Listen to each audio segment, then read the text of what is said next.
have you heard this one? A new poll says 7 out of 10 Americans don't want an AI data center anywhere near their neighborhood. And that backlash is apparently turning this year's midterms, coming up on November 3rd, into one of the most consequential in recent memory. Hey everyone, Olivia here from Professor Room. There's some major news out of New York State on AI data centers, and we need to talk about it. On July 14th, New York Governor Kathy Hochul signed an executive order. Any data center pulling more than 50 megawatts, basically enough power to light up an entire small town, now can't get a new permit for up to a year until proper regulations are in place. It's a moratorium, and it's the first one issued at the state level anywhere in the country, which is exactly why it grabbed so much attention. What also caught people's eye was how low-key the announcement was, almost like she was signing routine paperwork. But that's not all. According to Gallup, 7 in 10 Americans oppose a data center being built in their area, and nearly half of them say they strongly oppose it. Here's the really interesting part. This isn't a partisan thing. Democrats, Republicans, independents, it doesn't matter. Across the board, people are saying the same thing, not in my backyard. And this moratorium wave is spreading. At least 10-plus states, Georgia, Maryland, Vermont, Virginia, Oklahoma, South Dakota, Michigan, to name a few, already have data center moratorium bills in the pipeline. Public pressure and community advocacy groups are getting louder, too. In just the first quarter of 2026 alone, more than 75 data center projects were halted or delayed because of local opposition, adding up to roughly $130 billion.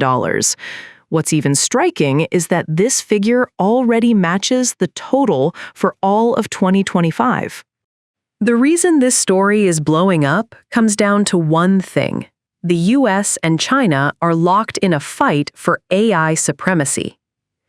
People usually point to 3 battlegrounds in the U.S. China rivalry: semiconductors, the dollar's status as the world's reserve currency, and AI. And a lot of analysts think AI is going to be the one that decides who comes out on top in the tech race. China is closing the gap at an alarming pace. And some experts even argue that in certain areas, China is now slightly ahead, with the lead measured in months, not years. Maybe that's why President Trump came out swinging on AI policy right from the start of his term. Since taking office in 2025, he signed nearly 20 AI-related executive orders in about a year and a half, more than one a month. The one that's gotten the most attention is the Genesee mission, backed by more than $5 billion in federal funding. You might also remember the Stargate project and the policy document known as the AI Action Plan. Because AI is so tightly bound up with national security, it's a space the White House is watching extremely closely. There's now a dedicated AI budget line, with significant funding planned for 2027 as well, and a good chunk of that money is reportedly flowing toward military drone programs. So the White House is going all in on AI, but it's getting tripped up at the state level. That's led to a new line of thinking. Maybe the real AI bottleneck isn't chips anymore, it's land and permits for data centers. So why exactly are state governments and everyday citizens pushing back? Gallup's survey turned up a few key reasons. Reason number 1, resources. Cooling data center servers takes a massive amount of water, and that's putting real strain on local water supplies. Reason number 2, and honestly, I think this is the big one, is electricity bills. Data centers need a huge amount of power, and that cost ends up landing right on residents' monthly bills. Reason number 3 is jobs. Every data center pitch comes with promises of job creation, and sure, construction brings a temporary hiring boom. But once the building is done, people aren't convinced those jobs actually stick around. Let's take a closer look at what's happening in New York. The U.S. has more data centers than any other country in the world by a wide margin. Within the U.S., Virginia is the epicenter, with the highest concentration anywhere in the country. So where does New York fit in?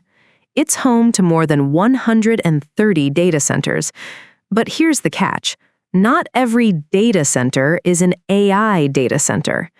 Most of the ones in New York are small, clustered around Manhattan's financial district, and mainly handle financial transaction processing.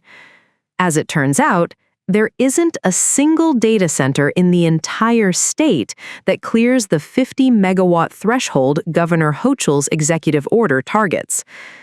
The Wall Street Journal's editorial board went further, blasting the move outright, asking, in essence, why were Democrats so eager to block development that would actually benefit their own citizens? So why sign an executive order for facilities that don't exist yet? Because the applications to build them are already piling up. And the one getting the most attention by far is a project in Genesee County. Dallas-based Stream Data Centers wants to build a massive 2.2 million square foot data center campus there. We're talking a $19.5 billion price tag and a power draw north of 500 megawatts, enough to run an entire small town on its own. This would be in a completely different weight class than anything currently in New York. And when a facility that big comes online, the power grid needs major upgrades, and those upgrade costs tend to get passed straight down to local residents' electric bills. Nothing's been built yet, but a lot of people in the community are looking ahead and don't like what they see. There's another sticking point, too. To land this project, the county put together a tax break package worth $1.46 billion. Sure, construction will create jobs, but how many permanent, full-time jobs stick around after the building is finished? 125. That works out to over $11.7 million in tax breaks per permanent job, and a growing number of residents are asking whether that's actually a good deal. Of course, there is a counter-argument, too. People who say we need these data centers and that rising electricity bills aren't actually the data center's fault. Here's the thing about a monthly power bill. It's really made up of two separate costs. One is generation, actually producing the electricity at a power plant. The other is transmission and distribution, getting that power from the plant to your house. And the argument goes that recent bill increases are mostly coming from the transmission and distribution side. That's because America's power grid is genuinely old. A lot of the infrastructure still in use was laid down in the mid-20th century. Replacing that aging equipment is expensive, and materials costs have also spiked recently.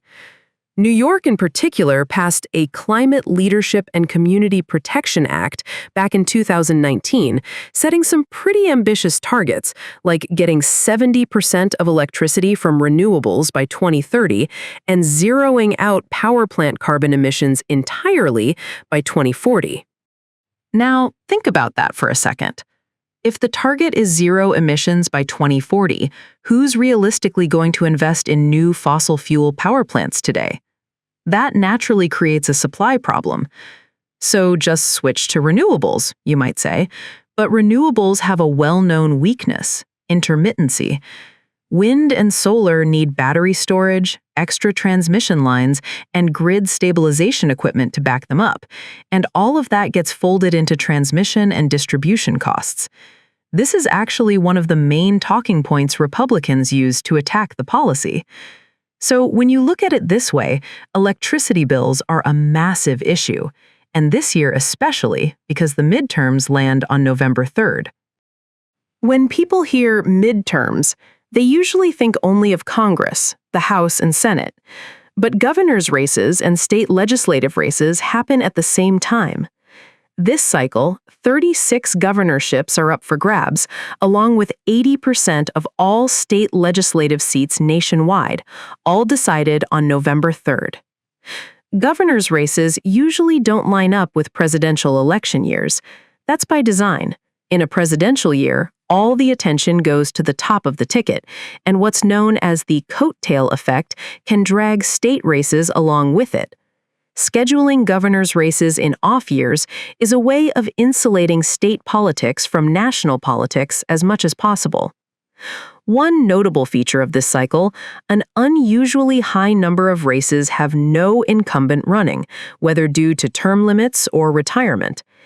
Given how much of an advantage incumbency usually carries in American politics, that's opened the door for a wave of newcomers who see this as their moment. There's also this: federal policy can get completely stalled by decisions made at the state level. The data center fight is a textbook example.